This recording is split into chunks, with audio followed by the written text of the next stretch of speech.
नमस्कार, मैं रवीश कुमार। 24 जून को अमेरिका के फ्लोरिडा में एक इमारत के गिर जाने से 98 लोगों की मौत हो गई। जून से सितंबर आ गया, लेकिन अभी तक इस घटना को लेकर अमेरिका के अखबारों में खोजी पत्रकारिता हो रही है। हर दूसरे दिन कुछ ना कुछ इस पर रिपोर्ट आती है। पता चलता है कि 100 लोगों के जीवन का क्या महत्व है। इमारत के रखरखाव में हुई लापरवाही को वहां का समाज और प्रेस कितनी गंभीरता से ले रहा है। 2019 में गुजरात के सूरत में तक्षशिला आर्केड में आग लगने से 22 बच्चे जलकर मर गए। उसके बाद क्या हुआ, आप खबरों को इंटरनेट में खंगाल कर देखिए। पीड़ित मां बाप हर साल धरना प्रदर्शन करते हैं और बात आई गई हो जाती है। भारत में मार्च और अप्रैल महीने में ऑक्सीजन के बिना लोग मर गए, लेकिन कह दिया गया कि ऑक्सीजन की कमी से कोई नहीं मरा। कोरोना की दूसरी लहर के समय अस्पतालों की हालत पर थोड़ी बहुत चर्चाएं हुई, लेकिन उसके बाद चर्चाएं समाप्त हो गईं। अस्पतालों में सुधार के दावे कर लिए गए और मान भी लिया गया। हेडलाइन पढ़कर राहत महसूस करने वाली जनता पर ही आफत आती है। 2019 में बिहार में चमकी बुखार से 160 से अधिक बच्चे मर गए थे। कोरोना की दूसरी लहर के समय विवाद ही होता रहा कि मरने वालों की असली संख्या कितनी है। कोरोना और अन्य बीमारियों को लेकर कितनी तैयारी है, इसका नमूना आप देख सकते हैं। बिहार के समस्तीपुर के सदर अस्पताल में 10 अगस्त को आरटी-पीसीआर जांच घर का उद्घाटन हुआ। उस दिन मुख्यमंत्री नीतीश कुमार ने 6 जांच केंद्रों का उद्घाटन किया था ऑनलाइन, लेकिन 1 महीना बीत जाने के बाद भी समस्तीपुर का जांच केंद्र चालू नहीं हुआ है। इस शानदार जगह में आरटी-पीसीआर का बोर्ड टंग गया है। अंदर जमीन पर टाइलें लगा दी गई हैं और मशीनें रख दी गई हैं। कुछ उपकरण डब्बे में ही बंद हैं। हमारे सहयोगी हरेश्वर ने बताया कि लैब बंद है। उद्घाटन के बाद इसका दरवाजा नहीं खुला। मुख्यमंत्री ने आदेश दिया है कि बिहार में हर दिन 2 लाख टेस्ट होने चाहिए, लेकिन यह सेंटर बंद है। जब पूरा काम नहीं हुआ था तब इसका उद्घाटन क्यों किया गया? अस्पताल का बाहर से हाल आप देख सकते हैं। आम गरीब लोग कितनी कम सुविधाओं को विकास मान लेते हैं। खुद मुख्यमंत्री ऐसी जगह पर मलहम पट्टी तक न लगवाएं। कोरोना के 2 साल हो चुके हैं, फिर भी समस्तीपुर में आरटी-पीसीआर की जांच का सिस्टम नहीं बन पाया है। यहां से सैंपल पटना एम्स जाता है। जांच के लिए माइक्रोबायोलॉजिस्ट की भी नियुक्ति नहीं हुई है।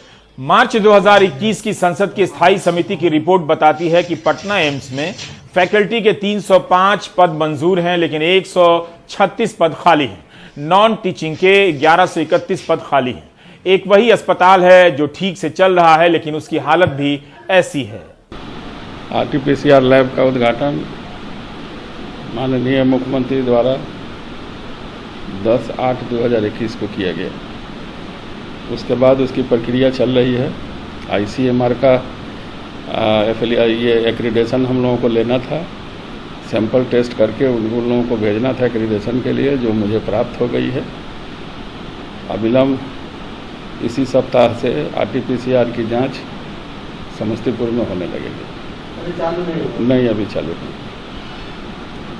अभी हम लोग करीब 2500 से ज़्यादा लोगों का करा रहे थे, लेकिन फिर टारगेट रिवाइज किया गया है, तो अभी तक तो 2500 चल रहा है आरटी-पीसीआर। कोरोना की लहर आई तो दुनिया भर में अनगिनत बार कहा गया कि स्वास्थ्य सेवाओं को बेहतर करना ही होगा। कोरोना ने बता दिया है कि हमारी सेवाएं कितनी खराब हैं, लेकिन फिर भी राजनीति की प्राथमिकता में स्वास्थ्य बीमा कार्ड से अधिक नहीं है। बिहार में भी वायरल बुखार के कारण अस्पताल भरे पड़े हैं। अस्पतालों की विश्व स्तरीय सुविधाएं देखने लायक हैं। पटना के नालंदा मेडिकल कॉलेज अस्पताल का शिशु वार्ड, कमोबेश सारे बेड भरे हुए हैं और आईसीयू में तो एक बेड पर 2-2 बच्चे। इनके अभिभावक का कहना है कि शुरू में वो बुखार को गंभीरता से नहीं ले पाए। बच्चे को बुखार नहीं छूट रहा है, नमूनिया का पेशेंट है और बुखार 4 घंटा 5 घंटा पर दवा देते हैं तो 4 घंटा पर बुखार आ जाता है। अस्पताल प्रबंधन का कहना है कि इस बार बच्चों के इलाज में कोई कमी नहीं है। उनके पास दवा भी है और ऑक्सीजन भी। एक बच्चे का डेथ आज हुआ है और विगत 10 दिनों में केवल 2 बच्चों का डेथ हुआ है। के लिए जितना संभव है सब काम किया जाता रहा। मुख्यमंत्री नीतीश कुमार कह रहे हैं कि हर संभव सारे कदम उठाए जा रहे हैं। अभी ऐसी स्थिति तो नहीं है, लेकिन फिर भी अलर्टनेस, भाई कोई जानता है कल होकर के क्या कुछ हो जाए। फिलहाल बिहार में खासकर सरकारी अस्पतालों में बेड मिलने के साथ ही इलाज में और अधिक सतर्कता बरतने की जरूरत है। पटना से कैमरामैन हबीब अली के साथ मनीष कुमार, एनडीटीवी इंडिया के लिए। वायरल बुखार ने यूपी में भी उत्पात मचाया हुआ है। अभी कोरोना की दूसरी लहर में वहां गंगा के किनारे लाशों को दफनाने और कफन तक हटा देने की खबरों के बीच ऐसे भी बयान आए कि स्वास्थ्य सेवाओं में सुधार किया गया है। वो सुधार भी बुखार की भेंट चढ़ गया है। ये तस्वीरें यूपी के अलग अलग अखबारों में छपी हैं। बदहवास भाग रहे मां बाप की ये तस्वीरें बता रही हैं कि यूपी की जनता के भीतर ही जनता के लिए कोई सहानुभूति नहीं बची है। हर मामूली बीमारी स्वास्थ्य व्यवस्था की पोल खोल रही है, लेकिन रस आ रहा है सांप्रदायिक बयानों में। जिस राज्य की आधी से अधिक आबादी 2 वक्त के राशन के लिए प्रधानमंत्री गरीब कल्याण योजना पर निर्भर रहे, उसे अब्बा जान का चूरन दिया जा रहा है। हमारे सहयोगी कमाल खान की यह पुरानी रिपोर्ट बहुत पुरानी नहीं है, कुछ दिनों पहले की है। दिन तो कई गुजर गए, लेकिन अस्पतालों को लेकर छपने वाली हेडलाइन बता रही है कि इलाज न मिलने के कारण बच्चे कैसे मर रहे हैं। 9 सितंबर के हिंदी अखबारों में फिरोजाबाद से ही खबर छपी कि स्ट्रेचर नहीं मिला तो पिता कंधे पर लाया बेटे का शव। अस्पतालों में स्ट्रेचर तक नहीं है। वायरल का प्रकोप कोरोना की तरफ भयानक नहीं है, फिर भी इसके इंतजाम का ये हाल है और कोई बात नहीं कर रहा है। बच्चों की जान की जगह अब्बा जान की बात हो रही है, ताकि हिंदू मुस्लिम नेशनल सिलेबस लॉन्च हो जाए और घर घर में इसी की चर्चा होने लगे। यह प्रदेश राजनीति का मुर्दा जान बन चुका है। गरीब माँ बाप अपने बच्चों की मौत पर सर पटक कर रोने के लिए मजबूर हैं। अखबार हमेशा पुराना पढ़ा कीजिए। पिछले साल बरेली, आगरा, फिरोजाबाद में वायरल फैलने की खबरें छपी हैं। तुलना करने पर ही पता चलेगा कि 2019 से लेकर अब तक इन बीमारियों के मामले में स्वास्थ्य व्यवस्था में क्या सुधार हुआ है। यूपी के स्वास्थ्य मंत्री जय प्रताप सिंह लंबे समय से पद पर हैं। हमने उनके ट्विटर हैंडल को खंगाला इस उम्मीद में कि वायरल बुखार को लेकर कई सारी जानकारियां उन्होंने ट्वीट की होंगी। अगस्त से लेकर आज तक डेंगू बुखार पर स्वास्थ्य मंत्री का एक भी ट्वीट नहीं मिला है। वे अपने जन्मदिन पर ट्वीट करते हैं, मुख्यमंत्री योगी की रैलियों का ट्वीट करते हैं, अपनी विधानसभा में जो राहत कार्य कर रहे हैं उसके बारे में ट्वीट करते हैं और प्रधानमंत्री के ट्वीट को रीट्वीट करना नहीं भूलते हैं। यह भी हो सकता है कि मंत्री जी दिन रात काम कर रहे हों, लेकिन उन्हें ट्विटर पर अपने काम का प्रदर्शन करना ठीक ना लगता हो। आयुष्मान भारत की वेबसाइट पर डेटा है कि यूपी के फिरोजाबाद में 108 हेल्थ एंड वेलनेस सेंटर हैं। मीडिया रिपोर्ट के अनुसार सिर्फ इस एक जिले में 100 से अधिक लोगों की मौत हुई है, जिसमें ज्यादातर बच्चे हैं। हमारे सहयोगी सौरभ शुक्ला फिरोजाबाद में हैं। सौरभ की आंखों के सामने ही 5 साल की एक बच्ची की मौत हो गई। उसके माता पिता भर्ती कराने के लिए चिल्लाते रह गए। इस मां की चीखें दिल छेद देती हैं। 5 साल की सावन्या को परिवार वाले सुबह 8 बजे फिरोजाबाद मेडिकल कॉलेज लेकर आए। डॉक्टरों ने कह दिया जगह नहीं है।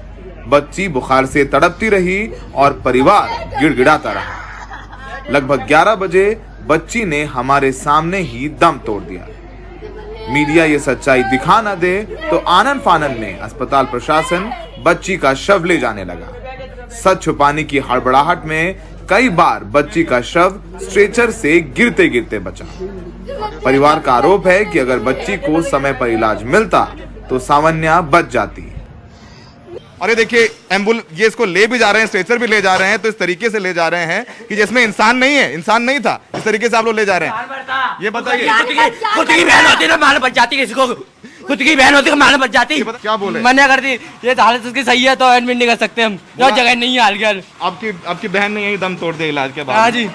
तो किसकी गलती मानते ये हैं? डॉक्टर साहब की गलती पूरी की पूरी। आपको लगता है अगर आपकी बहन को सही समय पर भर्ती कर लिया जाता तो वो बच जाती मेरी बहन। सावन्या की मौत के बाद 2 और बच्चों की अस्पताल के बाहर ही मौत हो गई। एक और बच्चे की मौत हो गई है यहाँ पर। कितनी उम्र है? क्या उम्र है इसकी? ये देखिए ये तस्वीरें आम हैं। 1 साल का बच्चा है, उसकी मौत हो गई है और ये यहाँ पर ये तीसरी मौत है जो हमने कैमरे पे रिकॉर्ड की है। 40 साल के राम तीरथ अपनी 17 साल की बहन शिवानी को कंधे पर उठाए अस्पताल परिसर में दर दर भटक रहे हैं। शिवानी को बुखार है और सांस लेने में तकलीफ हो रही है। कई घंटों तक भटकने के बाद राम तीरथ हार कर अपनी बहन को घर वापस ले गए। राम तीरथ का कहना है कि अस्पताल में ना तो इलाज मिला और ना स्ट्रेचर। आशाबाद से 4 बजे की लड़की डरी है, कोई आराम नहीं मिला अभी तक। सुनवाई नहीं कर रहे हैं। सुनवाई नहीं है आपकी। कल 4 बजे की डरे 4 बजे के डरे कल लेके कोई सुनवाई इसको है नहीं एडमिट कर रहे हैं। क्या हुआ था? कह रहे हैं घर ले जाओ। और क्या, अब जब घर तो ले जाएंगे, जब कोई सुनवाई नहीं करेंगे तो फाइल मांग रहे हैं, फाइल भी नहीं दे रहे, कहीं अंत कहीं ले जाए तो उसको दिखा दे। 45 साल के भोला भी बुखार से तपती अपनी 11 साल की बेटी को अपने सीने से लगाकर घर वापस ले जा रहे हैं। भोला का कहना है कि अस्पताल प्रशासन ने जांच के लिए बेटी का सैंपल भेजा है और कहा है जब तक रिपोर्ट नहीं आ जाती तब तक भर्ती नहीं करेंगे। इसकी मैंने खून की जांच कराई, वो रिपोर्ट मिलेगी शाम को जब उसका इलाज होगा तब इलाज होगा। बोला रिपोर्ट नहीं मिल रही तो इलाज नहीं करेंगे। नहीं हो रहा तो क्या करूँ, फिर अब मैं घर ले जा रहा हूँ ना। फिरोजाबाद मेडिकल कॉलेज के पीडियाट्रिक वार्ड के बाहर बुखार से तपते लगभग 20 से 25 बच्चे ऐसे ही जमीन पर लेटे अपनी रिपोर्ट का इंतजार कर रहे हैं, क्योंकि जब तक रिपोर्ट नहीं आएगी तब तक अस्पताल में बेड नहीं मिलेगा। फिरोजाबाद मेडिकल कॉलेज की प्रिंसिपल डॉक्टर संगीता अनीजा का कहना है कि अस्पताल में न बेड की कमी है और न डॉक्टरों की। लोग घबरा रहे हैं, जिस वजह से अस्पताल के बाहर अफरा तफरी का माहौल है। हमारे पास 2 पेशेंट्स ब्रॉड डेड आए थे और एक पेशेंट आप बता रहे हैं तो उसका एकदम से हुआ था। पेशेंट्स का एडमिशन हो रहा है, किसी को मना नहीं किया जा रहा है। पेशेंट्स आया होगा उसको अटेंड किया जा रहा है। हमें शासन द्वारा माननीय मुख्यमंत्री जी के आने के बाद से हमें 30 डॉक्टर्स दिए गए हैं जो कि स्पेशलिस्ट हैं, और उसके बाद से 15 डॉक्टर्स हमने भी चुने हैं यहाँ के लिए, अलग से हमने अपॉइंट किए हैं। साथ में हमारे ट्यूटर्स और लोग भी काम कर रहे हैं जो सिर्फ ऊपर का मैनेजमेंट देखते हैं। स्टाफ नर्सेज हमने काफ़ी मात्रा में बढ़ा दिए हैं। इंसानियत के नाते सबको काम करना चाहिए और एक अच्छा मैसेज सबको ये क्लियर करना चाहिए कि जो पेशेंट हमारा सिक है हम उसको अटेंड कर पाए। हमारा कियोस्क का स्थिति अगर होगा तो हमारा नॉर्मल पेशेंट बीच में कहेगा हमें ले लो, तो हम सिक पेशेंट को नहीं देख पाएंगे। अस्पताल में यूपी के मुख्यमंत्री योगी आदित्यनाथ के प्रचार की बड़ी बड़ी होर्डिंग लगी हुई है और उसके ठीक नीचे बच्चे बुखार से तड़पते नजर आते हैं। आज सुबह से हमारे सामने 3 बच्चों की अस्पताल के बाहर मौत हो गई है। ऐसे ही बच्चे पूरा दिन इंतजार करते हैं बुखार में तपते हुए कि इनकी रिपोर्ट आए और उनको अस्पताल में दाखिला मिल जाए, और ये लगभग 1 महीने की कहानी है। हर रोज ऐसे ही अस्पताल के बाहर अंदर बच्चों की मौत हो रही है। ऐसी बिलखती माएँ यहाँ से गुजरती हैं, सब असहाय हैं। प्रशासन कह रहा है सब ठीक है, पर जमीनी हकीकत बेहद दर्दनाक है। फिरोजाबाद में सहयोगी अशोक महाले और जितेंद्र किशोर के साथ सौरभ शुक्ला, एनडीटीवी इंडिया। मुख्यमंत्री योगी आदित्यनाथ के कई बयान मिलेंगे कि यूपी में इतने नए मेडिकल कॉलेज खोले जाएंगे। उन बयानों में यह सब डिटेल नहीं होता है कि डॉक्टर कितने नियुक्त हुए हैं, रोगों के विशेषज्ञ कितने बनाए गए हैं। मेडिकल कॉलेज की संख्या ही बताई जाती है। यह खबर अप्रैल 2017 की है। अमर उजाला की है कि योगी सरकार यूपी में 6 नए एम्स और 25 नए मेडिकल कॉलेज बनवाने का काम शुरू करने जा रही है। क्या आप बता सकते हैं कि 6 नए एम्स कौन कौन से हैं? क्या यह बयान हेडलाइन के लिए ही था? गोरखपुर और रायबरेली एम्स का तो पता चलता है, लेकिन बाकी 4 कहां गए? इसमें से भी रायबरेली एम्स को 2009 में मंजूरी मिली थी और गोरखपुर एम्स को 2016 में।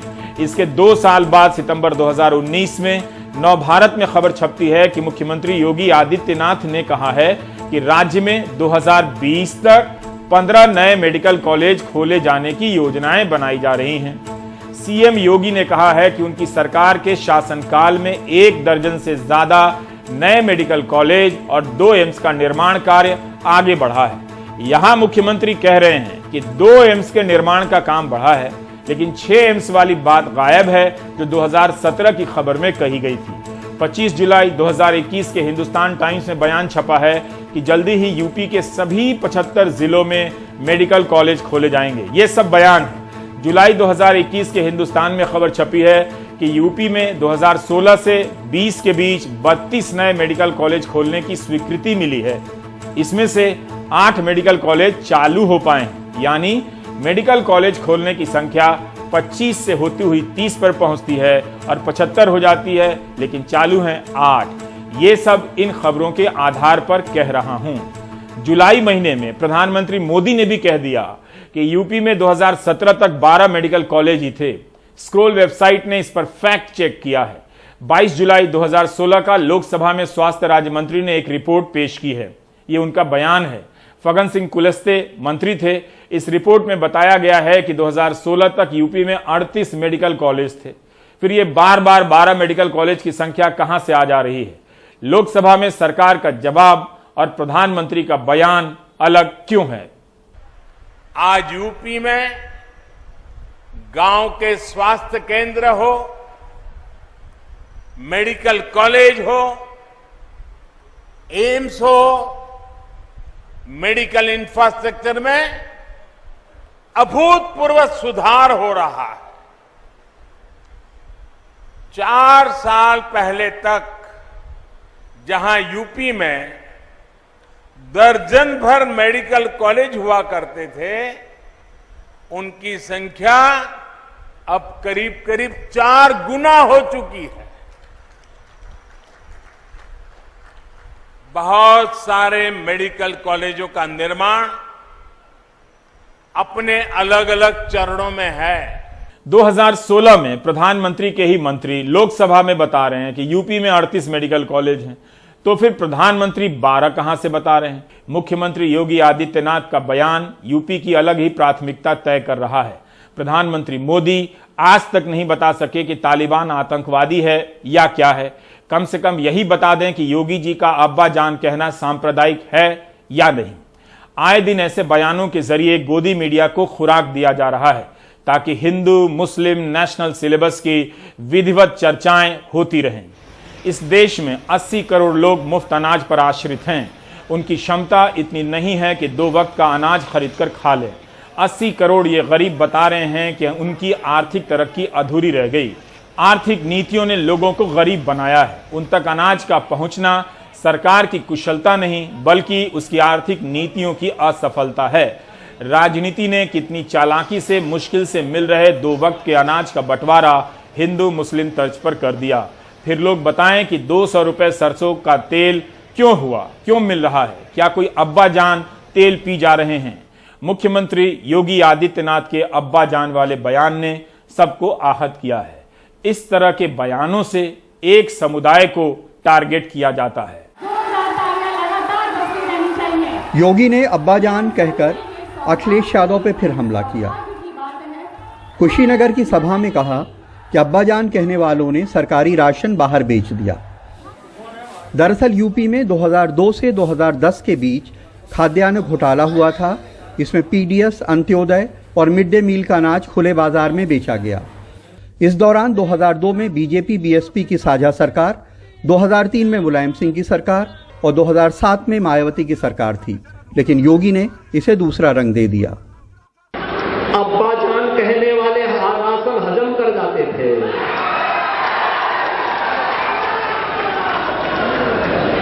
तब कुशीनगर का राशन नेपाल पहुंच जाता था, बांग्लादेश पहुंच जाता था, और आज कोई गरीबों का राशन निकलेगा तो राशन तो नहीं निकल पाएगा, लेकिन जेल जरूर चला जाएगा।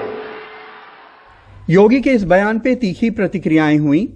कश्मीर के पूर्व सीएम उमर अब्दुल्ला ने ट्वीट किया कि बीजेपी की मंशा हमेशा मुसलमानों के लिए जहर, नफरत और खुल्लम खुल्ला सांप्रदायिक एजेंडे पे चुनाव लड़ने की रही है। यहां एक सीएम दोबारा चुने जाने के लिए दावा कर रहे हैं कि हिंदुओं का राशन मुस्लिम खा गए। टीएमसी की महुआ मोइत्रा ने ट्वीट किया कि भारत में एक चुना हुआ मुख्यमंत्री सांप्रदायिकता भड़काने का दोषी है। यह आईपीसी की दफा 153 का उल्लंघन है। कोई स्वतः संज्ञान ले। Supreme court, UP police. वरिष्ठ पत्रकार तवलीन सिंह ने ट्वीट किया कि यह हेट स्पीच है। एजाज नाम के एक शख्स ने ट्वीट किया कि यूपी में यूनेस्को की 3 वर्ल्ड हेरिटेज साइट्स हैं, ताजमहल, आगरा फोर्ट और फतेहपुर सीकरी। ये सब किसी के अब्बाजान ने बनाई है। पूर्व वित्त सचिव डॉक्टर अरविंद मायाराम ने ट्वीट किया कि काश मैंने अपने पिता को अब्बाजान पुकारा होता। ये उस पिता से रिश्ते का कितना प्यारा इजहार है जो आपको मुसीबत से बचाने के लिए हिफाजत का आसमान आपके सिर पे तान देता है। अखिलेश यादव के साथ ये एक बार और भी हो चुका है। 6 अगस्त को लखनऊ में एक मीडिया कॉन्क्लेव में योगी ने कहा कि हमने कहा था कि रामलला हम आएंगे, मंदिर वहीं बनाएंगे। ये हम ही ने कहा है और हमने कितना सच किया है ये आज जब अयोध्या में राम जन्मभूमि पे भव्य मंदिर निर्माण का कार्य शुभारंभ हो चुका है। उनके अब्बा जान तो कहते थे कि हम परिंदा भी पर नहीं मारने देंगे। अखिलेश यादव ने 7 अगस्त को पार्टी दफ्तर में हो रहे कार्यक्रम में इस पे पूछे जाने पे सख्त नाराजगी जताई थी। मैं तो केवल एक ही कहूंगा बात, भारतीय जनता पार्टी के मुख्यमंत्री जी को अपनी भाषा पर संतुलन रखना चाहिए। कल मैंने इंटरव्यू सुना है, हमारा आपका मुद्दों पे झगड़ा हो सकता है, लेकिन अगर हमारे पिताजी के लिए कुछ कह रहे हो तो तैयार रहना अपने आपके पिताजी के लिए भी मैं कुछ कह दूंगा। इसलिए मुख्यमंत्री जी अपनी भाषा का संतुलन रखें और जिनका आप स्वागत कर रहे हो उनको आपने लूटा है पूरा का पूरा लोकतंत्र। अयोध्या आंदोलन के दौरान मुख्यमंत्री रहे मुलायम सिंह यादव को बीजेपी आरएसएस के एक वर्ग ने मौलाना मुलायम कहना शुरू किया था। सियासत के जानकार कहते हैं कि इसका मकसद खुद को हिंदू जनता का खैर ख्वाह और दूसरे को मुस्लिम परस्त साबित करना होता है ताकि सांप्रदायिक ध्रुवीकरण कराया जा सके। पूरा उत्तर प्रदेश बेरोजगारी, महंगाई, हत्या, लूटपाट इससे गूंज रहा है। महिलाओं का चीरहरण हो रहा है, सरेआम गोलियां चल रही हैं। आप उन पे बात नहीं करने के ऊपर आप सामाजिक ध्रुवीकरण करने की कोशिश कर रहे हैं। मुझे लगता है कि इस देश के मुख्यमंत्री को, इस प्रदेश के मुख्यमंत्री को समझना चाहिए कि लोगों के मुद्दे क्या हैं। ये अब्बा जान और ये अम्मी जान कह के आप मुद्दों से मत भटकाइए। सियासत के जानकार कहते हैं कि चुनावों में एक लड़ाई परसेप्शन की भी लड़ाई होती है। अगर समाज में ये परसेप्शन बन जाए कि एक वर्ग दूसरे वर्ग के हक के ऊपर डाका डाल रहा है तो ये 2 वर्गों के बीच में ध्रुवीकरण का सबब बन सकता है। सियासत इस आग में घी डालती है, जिसका चुनावी फायदा होता है। लखनऊ में कैमरामैन राजेश गुप्ता के साथ कमाल खान, एनडीटीवी इंडिया। समाज में दिल दुखाने वाला यह बयान देकर किसे खुश किया जा रहा है? जिसे खुश होना चाहिए वो तो अस्पतालों के बाहर मारा मारा फिर रहा है। उसके बच्चे मर जा रहे हैं और अस्पतालों में भर्ती नहीं करा पा रहे हैं। क्या एक मुख्यमंत्री को इस तरह का बयान देना चाहिए? हर किसी के अब्बा जान उसकी जान होते हैं। एक समुदाय को लगातार अपमानित करने की राजनीति वाले प्रदेश के लोगों को सोचना चाहिए कि इससे क्या मिला। यूपी में 5 साल से योगी जी मुख्यमंत्री हैं। कम से कम एक श्वेत पत्र ही पेश कर देते कि कौन से अब्बा जान हैं जो राशन खा जाते थे और तस्करी करते थे। कितना राशन बांग्लादेश और नेपाल जाता था। बांग्लादेश टेक्सटाइल के क्षेत्र में भारत से कहीं आगे निकल गया है। उससे होड़ लेने के लिए सरकार को 10,000 करोड़ का पैकेज भारतीय टेक्सटाइल उद्योग को देना पड़ रहा है। वह बांग्लादेश कब से राशन के अनाज की तस्करी से अपना काम चलाने लगा। रविवार को इंडियन एक्सप्रेस में छपे इस विज्ञापन को लेकर चर्चा होती रही कि यूपी के विज्ञापन में कोलकाता के फ्लाईओवर और 5 सितारा होटलों की तस्वीर लग गई है। अखबार ने अपने मार्केटिंग विभाग की गलती की बात कही, लेकिन क्या अब इस तरह के विज्ञापन अखबार अपने स्तर पर तैयार करने लगा है या सरकारी विभाग की तरफ से नियुक्त विज्ञापन एजेंसी बनाकर भेजती हैं? क्या अखबार सरकार का जनसंपर्क विभाग बन गया है? पारदर्शिता के इस तथाकथित युग में आप इतनी बुनियादी बात नहीं जान पाते हैं कि इस विज्ञापन के पीछे किसकी जवाबदेही है। यह पहला मौका नहीं है। एक बार गृह मंत्रालय की सालाना रिपोर्ट में भारत पाकिस्तान सीमा की जगह मोरक्को और स्पेन की तस्वीर छप गई। मोदी राज की बात कर रहा हूं। पीआईबी ने प्रधानमंत्री मोदी के चेन्नई दौरे की तस्वीर को फोटोशॉप करके जारी कर दिया। छत्तीसगढ़ में रमन सिंह सरकार के एक मंत्री ने वियतनाम के पुल की तस्वीर को राज्य के विकास की तस्वीर के रूप में पेश कर दिया। कुछ लोगों को पता चल गया है कि झूठ से बड़ा सच कुछ भी नहीं और आपको इसके बाद ब्रेक ले लेना चाहिए।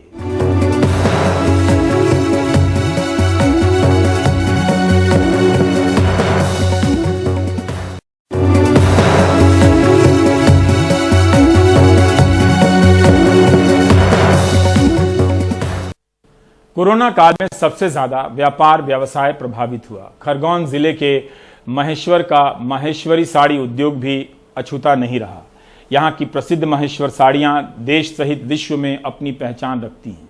लेकिन अब कारोबारी कर्मचारी सब मुश्किल में हैं। कोई दिहाड़ी मजदूरी कर रहा है, कोई सब्जी बेच रहा है।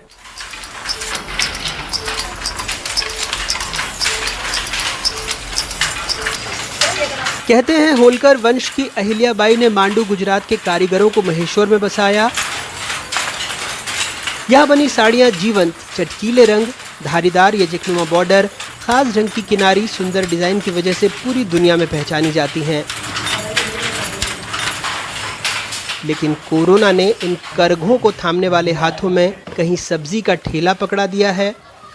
पहले क्या करते चलाता था। अच्छा, काम बंद हो गया है तो ये धंधा करना पड़ रहा है। काय का? प्याज, आलू, सब्जी भाजी। पहले काय का काम था? हेडलूम का साड़ी बनाते थे। तो किसी के हाथों में बेलचा। वसीम अंसारी पहले हफ्ते में 3000 रुपए तक का काम कर लेते थे, अब बमुश्किल आधा कमाते हैं, वो भी अपने हुनर को छोड़कर। घर परिवार चलाने के लिए जबरन मजदूरी करना पड़ी मुझे, इससे ज़्यादा मेरे पास तो चारा नहीं। मैं पहले 2500-3000 का काम करता था, अब बेलदारी में 1500, 1600 ये पैसे मिल रहेगा। कितने दिन में? एक हफ्ते में। और बारिश आ जाती है तो फिर काम की छुट्टी, मतलब परिवार में बहुत दिक्कत आ रही है परिवार चलाने की। बुनकरों के पास माल तैयार है लेकिन मांग नहीं है। 80% कामकाज प्रभावित हुआ है। महेश्वर, देवी अहिल्या की पवित्र नगरी, पर्यटकों और विदेशी सैलानियों से भरी रहती थी। फिल्मों की शूटिंग का दौर भी चलता था। कोरोना की वजह से यहाँ सैलानियों और विदेशी पर्यटकों का आना जाना कम हो गया है। ऐसे में महेश्वरी साड़ियाँ बेचने वाली दुकानों में रौनक नहीं है। कपड़ों के कई शोरूम बंद हो गए हैं, जो चल रहे हैं वहाँ खरीदार नहीं हैं। हैंडलूम कारोबारी भी परेशान हैं। मेरे कारखाने में जो है 25 से 30 व्यक्ति काम कर रहे हैं। तो अभी जो लॉकडाउन लगा है उसकी वजह से ये हुआ है कि जो कारीगर हैं वो भी अब बंद हो गए हैं, और उसके बाद जो रॉ मटेरियल का जो रेट है वो ये मान के चलो कि आसमान छू गया है। तो मैं अब रॉ मटेरियल का रेट लेने में भी, ख़रीदने में भी बहुत परेशानी, और कारीगर भी जो है कि अब बिल्कुल जब काम है ही नहीं तो वो काम भी कर नहीं पा रहे हैं। भारत वस्त्र मंत्रालय में भी ये चीज़ें सब मैं देता हूँ, लेकिन अभी क्या हुआ है कि एकदम चीज़ें ऑर्डर आना बंद हो गया। तो उस वजह से मान के चलो कि हम लोग जो काम 100% करते थे वो मान के चलो कि अब 25% कम भी हो गया है, और प्लस 25% रॉ मटेरियल के साथ साथ बढ़ने की वजह से वो भी कम हो गया है। तो इस वजह से हम लोगों की जो अभी दैनिक स्थिति है वो तो बिल्कुल बिगड़ चुकी है।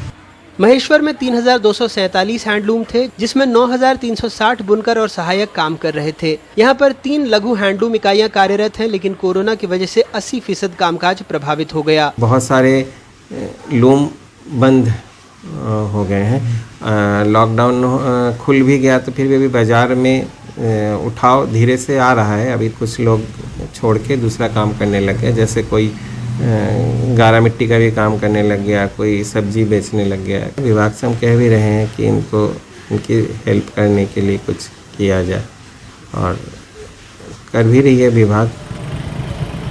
महेश्वरी साड़ियाँ होती तो प्लेन है, लेकिन बॉर्डर पर फूल, पत्ती, बूटी, हंस, मोर की सुंदर डिजाइन होती है। पल्लू पर 2-3 रंगों की मोटी पतली धारियाँ होती हैं। पहले ये प्राकृतिक रंगों से बनती थीं, अब कृत्रिम। पहले इसे बनाने में सुनहरे रेशमी धागे लगते थे, अब तांबे जैसे कृत्रिम धागे। चीन से आयातित रेशम मिलने में दिक्कत थी, सो अब देसी रेशम से साड़ियाँ बन रही हैं।